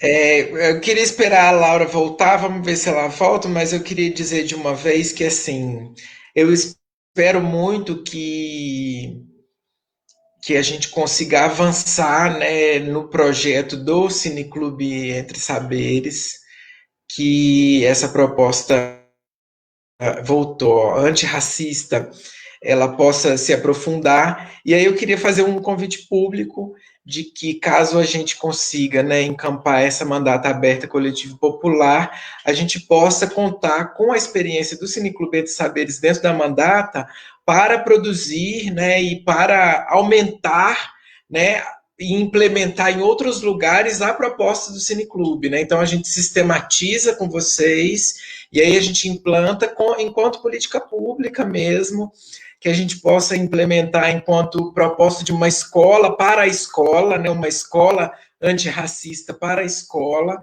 e eu acho que vai valer muito a pena. Então é um convite público, não se sintam obrigados a aceitar, mas é para fazer público, para dizer também que a gente tem um projeto que ouve os jovens, né? E que a gente tem um projeto que acredita muito que o jovem vai trazer uma nova possibilidade para a gente. E aí a gente queria levar isso e dizer que o convite está feito, que a gente quer muito que a gente encampe esse projeto e que a gente quer muito vocês lá dentro da Câmara, construindo propostas de políticas públicas junto conosco, para a comissão, né, para o Comitê de Educação de Juiz de Fora, que seja de alguma maneira um projeto de lei que implemente a prática do Cineclube, da educação e da cultura antirracista nas escolas. É isso. Conto com a ajuda de vocês.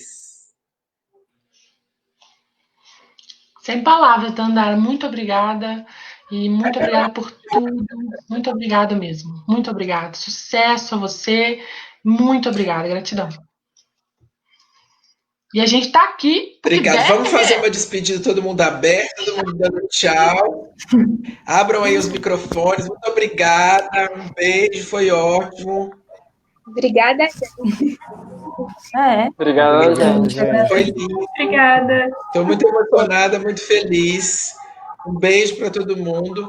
Eu vou postar o vídeo nas minhas redes sociais para a gente deixar guardado, para a gente lembrar desse projeto e para as pessoas poderem ouvir também. Estou muito emocionado, muito feliz. E a gente quer te ver de novo lá no Cineclube. Sim, você volta. Obrigada. A gente volta online a partir do dia 14 de agosto com Recife Frio. É só me convidar para o que vocês quiserem que eu E toco. para seguir também nas redes sociais, né? Obrigada. Estou disponível para vocês. Obrigado.